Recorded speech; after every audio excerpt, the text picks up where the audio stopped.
Missouri Senator Josh Hawley ripping Wall Street and big tech over the GameStop saga. Hawley writing this in a new op-ed. When GameStop traders decided to call Wall Street's bluff when the elite stock options house of cards started tumbling down, big tech did what it does best. It shut down their Discord server and closed off the Robinhood purchases. This was not market manipulation, of course. It was just content moderation. And now the crackdown will begin. Senator Josh Hawley joins us now live. Senator, good afternoon to you. Why did you feel so compelled to take this on? Well, you know, it just strikes me that these day traders and retail investors have gotten more criticism and more scrutiny now in the last week than the people who single-handedly crashed the entire financial system in 2008 and then got bailed out for it. So, I mean, this is really extraordinary. You see these big banks, these hedge funds, they're fine with this casino-like behavior so long as they benefit. But as soon as they don't benefit, then they want to go out and punish the people, in this case, just everyday day traders and retail investors who are making it difficult for them. And I think that there's a problem.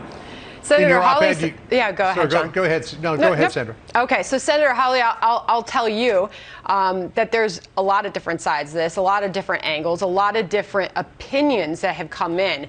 Emotions are very high, of course. And sometimes the problem with that is when emotions are high, decisions are made not based on facts. I would just ask you, as so many politicians are now weighing in, and I'll remind viewers that your take agrees with Alexandria Ocasio-Cortez, a far-left Democrat, on this issue. Are you willing to dig deeper into this story to see if there was really any wrongdoing, or was a brokerage house like Robinhood really just playing by the rules that it set and its users signed up for? Yeah, I think we do have to absolutely get all of the facts, which is one of the reasons that I haven't called for any new steps by Congress yet, because I think we need to figure out exactly what has gone on here. But what we do know at this point is we definitely see these tech platforms, Robinhood, Discord, that we see them reacting in what looks like in collusion with the positions of the hedge funds and the banks. And those are some of the facts we need to get, because I can tell you, if these tech platforms are acting in concert with these big hedge funds to protect those huge entities and shut down day traders and retail investors, that's a big, big problem. And I think it needs to be called out. One other thing we need to get the facts on is Janet Yellen. I mean, we've got the Treasury Secretary who made almost $1 million from Citadel, one of these hedge funds involved in this. Is she in violation of her ethics pledge? She said that she would recuse herself from anything involving Citadel. They're in the middle of this, and yet the White House won't say. They said, in fact, that she's monitoring the situation. She's part of this. She needs to stay true to her ethics pledge. So those are facts we need to get. Senator, just one follow-up on that. When you use words like in concert with and collusion, alleging that of the big-time professional traders, you know that's against the law. They cannot collude to run up or down the price of stock. They'd go to jail for that. There's rules and regulations against that. So a former CFTCer, a former SECer, which regulates these markets, looked into this and penned a piece in the Wall Street Journal this morning, the Robinhood non-conspiracy, a margin calls, not a Wall Street plot to fleece Reddit traders. Basically said, let's deal with just the facts. This is a company that faced widespread margin calls, ones that they did not predict that they would even see. They had to come up with the money, so they had to stop trading. Are you suggesting that they shouldn't play by the rules that are set already by the regulators in these markets? Oh, no, not at all. I'm saying that they should play by the rules, and the rules ought to be the same for everybody, both for the big players and the big hedge funds and for the day traders or the retail investors. Yeah, I think part of what you're seeing here, the outrage that you're seeing among normal people, is they feel like there's one set of rules for the big banks and the big hedge funds, and there's another set of rules for everybody else. So I think your point about we need to figure out what exactly happened here, who did what, is very much to point. And I want to make sure that there wasn't any concert between people, not just in terms of shutting off bets, but making sure that the Discord server, for instance, the communications between the retail investors, we want to make sure that all of that was done in accordance with the law, and that there's one set of rules that everybody is playing by fairly. So let's get the facts here. You do say in your op-ed, get ready to be told that retail investors are the problem. Let me switch gears, if I could, to something that's going to be happening in the Senate next week.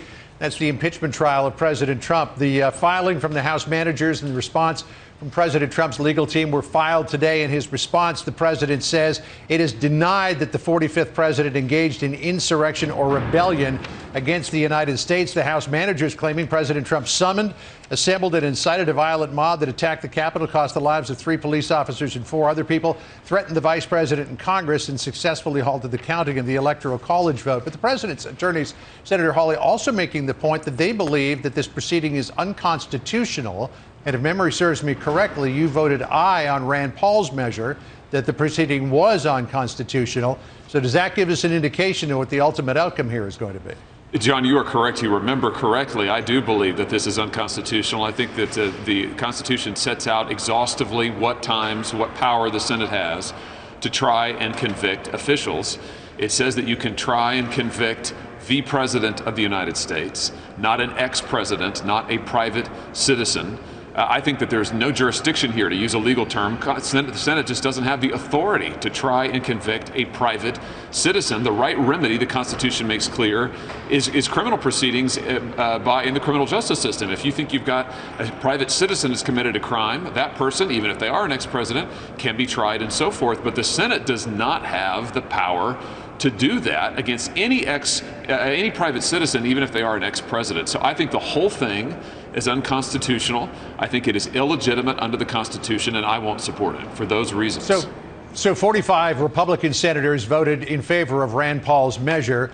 You need to have 17 in addition to the 50 Democrats in order to convict the president. The fact that 45 voted for the measure deeming this unconstitutional, is that an indication of how the ultimate vote may come? There are some people who are saying, well, maybe we'll turn some Republican senators when the evidence is presented. Do you expect that would happen? I'd be very surprised at that, John. I think that vote that we saw last week on the constitutionality is probably a pretty good predictor as to where people will end up. I mean, it's pretty hard to say that you think that this is unconstitutional and then turn around and say, oh, but I would vote to convict anyway. I mean, I'm a lawyer by training. If you look at courts of law, if the court doesn't have jurisdiction, then you can't do anything else. It's illegitimate to do anything else. And that's certainly my position. We do not have jurisdiction here. The Constitution does not give us the power to try and convict former presidents, private citizens, and I think that this thing is dead on arrival. All right, Senator, can I just get a bit of news in here? We're just hearing Chuck Schumer in this press conference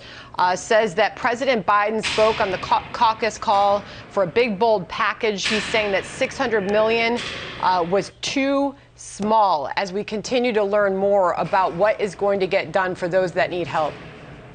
Well, listen, here's the thing that concerns me about what the President Biden is trying to do. He's trying to use what's known as the reconciliation procedure. That just means it's a party line vote, that they will overcome the filibuster, that they won't give Republicans any say.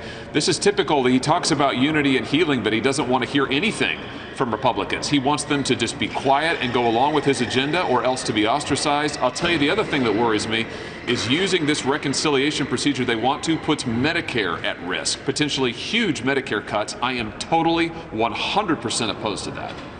You know, Senator Hawley, final question to you, and that is, what's the future of the Republican Party going to be now? And I look to the Minority Leader, Mitch McConnell, making some news yesterday in a couple of statements he made. First of all, standing behind Liz Cheney, who's in the crosshairs of many people in terms of her leadership position. He said that she is a leader with deep convictions and the courage to act on them. And then, not mentioning Marjorie Taylor Greene by name, Mitch McConnell said loony lies and conspiracy theories are cancer for the Republican Party in our country. Somebody who suggested that perhaps no airplane hit the Pentagon on 9/11, that horrifying school shootings were pre-staged, and that the Clintons crashed JFK Jr.'s airplane is not living in reality. So on the one hand, you've got an establishment Republican. On the other hand, you've got somebody who comes from very close to the conspiracy wing of the Republican Party. Where does the future of the Republican Party lie?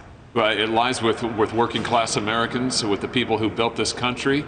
John, we Republicans are either going to be the party of working people, of the middle of our society, the middle of our country, or else we're not going to have a future as a party. I mean, that's been my long-held conviction. I continue to believe that 100%, and that's what I'll be fighting for.